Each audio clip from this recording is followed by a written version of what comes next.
Today we're going to learn how to make my Italian stuffed shell appetizer.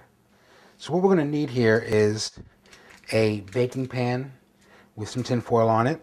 We have our pasta here. We have our filling, a small teaspoon, and just a wet napkin to wipe off the, if we get any filling on the outside of the shell, just to wipe it off so it looks nice. So we're going to take one of our shells. This one, see, didn't break. And we're going to take our sausage filling, and we're just going to put it inside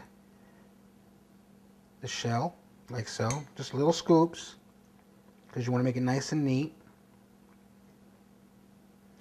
Just like that.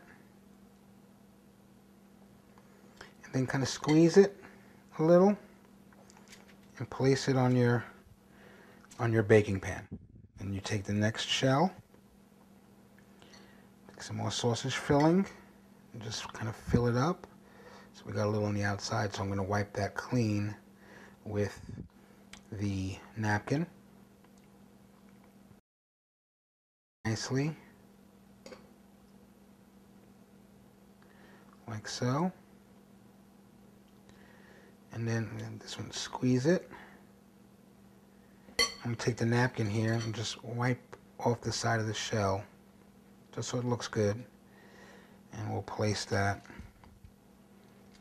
on the baking pan. We'll do a couple with the beef filling.